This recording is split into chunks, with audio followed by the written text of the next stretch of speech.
जी नमस्कार, मैं अरुण सर आप सभी के बीच में एक बार पुनः पासा का अगला टॉपिक लेकर आपके बीच आया हूं और इसे काफ़ी ध्यान से समझेंगे। जो चीज़ें हम लोगों ने पूर्व के वीडियो में पढ़ा है उससे अगले क्रम में जो टॉपिक हमारा आता है, डबल पासा में रंग से संबंधित भी प्रश्न आते हैं। इस रंग में देखेंगे कि इसमें कॉमन क्या है, तो कॉमन इसमें देखेंगे तो इसमें पीला कॉमन है। तो पीला जो कॉमन है तो यहां से हम क्लॉकवाइज घुमा देंगे, तो पीला, लाल,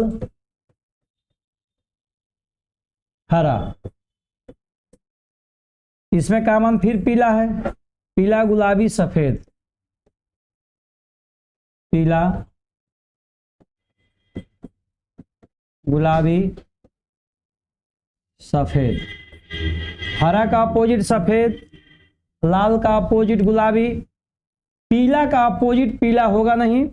अब ऑप्शन में जो प्रतियोगी परीक्षा में जो ऑप्शन में दे दे, यानी कि इन सबसे अलग जो ऑप्शन रहेगा वो इसका अपोजिट होगा, या अगर ऑप्शन रहा ज्ञात नहीं किया जा सकता है तो इसका सही उत्तर होगा। जैसा कि आप पूर्व में लगाया, कॉमन लेकर क्लॉकवाइज घुमाएं, चाहे अंक हो, चाहे प्रतीक हो, चाहे रंग हो, है ना। इस तरीके के प्रश्नों को हम इस तरह कर सकते हैं। उसके अगले क्रम में आता है तीन पासा। तो बच्चों, तीन पासा जो हमारा आया है, इसके पीछे जो डबल पासा हमने सवाल लगाया है उसी का एक रूप ये है, ये तीन पासा के रूप में आ गया है। यदि डबल पासा आ गया है तो तीन पासा भी उसी आधार पर किया जाएगा। जैसे आप ए बी सी तीन पासा देख रहे हैं, इसमें किसी भी दो पासे को एक एक सतह समान लेकर हम क्लॉकवाइज ले सकते हैं। आप देख रहे हैं 2 है, 4 है, 3 है, यहाँ भी 2 4 है, तो डबल तो कट ही जाता है, आप जानते ही हैं, लेकिन हम लोग एक एक सतह समान वाले देखते हैं।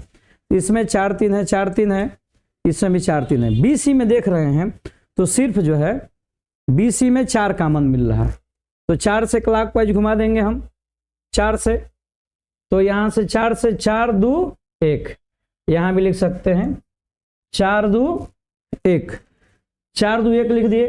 फिर यहाँ से 4 6 3, 4 6 3, 1 का अपोजिट 3 हुआ, 2 का अपोजिट 6 हुआ, 4 का अपोजिट 4 नहीं होगा, इसलिए जो अंक नहीं है यानी 5 नहीं है, तो 4 का अपोजिट हमारा 5 हो गया। तो तीन पासा के सवालों को हम इस तरीके से लगाएंगे। डबल पासा में भी आपने 2-3 प्रकार पढ़ा है, उससे जाना है और समझा है, उसी तरीके से तीन पासा को आपने समझा। इसको हम डबल कटा भी सकते थे। जैसे आप देख सकते हैं यहाँ पे 4 2 दे रहा है, तो 4 2 कट भी जाता, 3 का अपोजिट 1 हो जाता। ए और सी में देखेंगे हम तो 4 3 कट जाता, तो 6 का अपोजिट 2 हो जाता। बचा क्या? बचा 5, बचा क्या? बचा 4, तो 4 का अपोजिट हमारा 5 हो गया। इस तरह का से हम भी सवालों को हल कर सकते हैं। डबल कॉमन लेकर भी कर सकते हैं, सिंगल कॉमन लेकर भी हम सवालों को कर सकते हैं। एबीसी में किसी भी पासे को लेकर क्लॉकवाइज घुमाएंगे।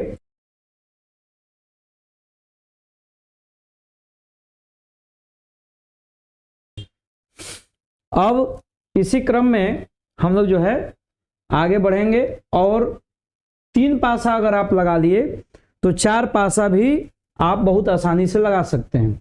तो 3 पासा 4 पासा में कोई अंतर नहीं है, तो आप हमारा टेलीग्राम पे पीडीएफ पढ़ा हुआ है डाइस का, वहां से क्वेश्चनों को लेकर आप अधिक से अधिक प्रश्नों को हल कर सकते हैं। आइए ओपन डाइस के बारे में जानते हैं। बच्चों, ओपन डाइस कुछ इस तरीके से दिया गया होता है ना।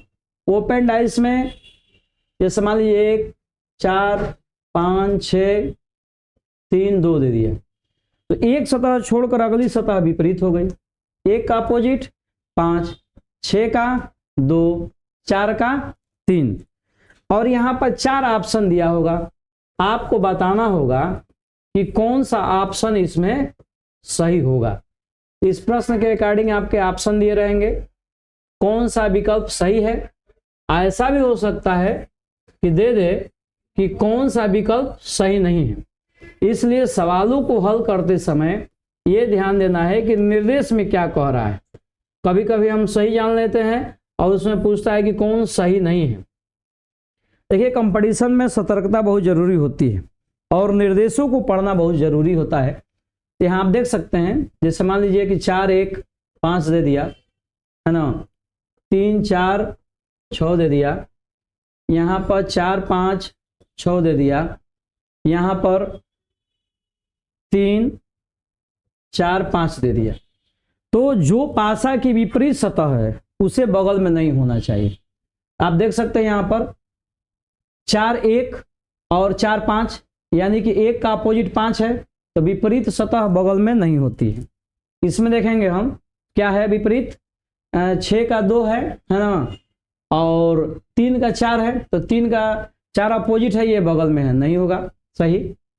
उसके बाद इसमें हम देखेंगे तो इसमें आपस में कोई अपोजिट नहीं है, इसलिए सही हो जाएगा। इसमें फिर देखेंगे तो इसमें 3 का 4 अपोजिट है। तो जो सतह विपरीत होती है, इस बात को दिमाग में सेट करना है कि विपरीत सतह कभी बगल में नहीं होती है। लेकिन पुनः मैं इस बात को बता रहा हूं, इस बात को जरूर ध्यान से समझें कि क्या सवाल पूछ रहा है, कौन सही है या कौन सही नहीं है। इस चीज को आप ध्यान से समझेंगे तब जानेंगे। अगर इसमें और भी कुछ क्वेश्चन आते हैं सवालों के, जैसे आप देख सकते हैं, अगर इस तरह के से सवाल हमारे सामने आ जाए, मान लीजिए ये जो है, तो इसको हम कैसे बनाएंगे समझिएगा जरा। जैसे मान लीजिए ABCD है ये, तो 5 का अपोजिट 3 हो गया, 1 का अपोजिट 4 हो गया, और जो बीच में बचा 2, उसका सारा ये जितने भी बचे हैं सतह वो अपोजिट हो जाएंगे। यानी 1 का 4 हो गया है ना, 5 का 3 हो गया, और 2 का अपोजिट हमारा ABCD ये हो गया। इसी के क्रम में इसके विकल्प को भी दिया जा सकता है।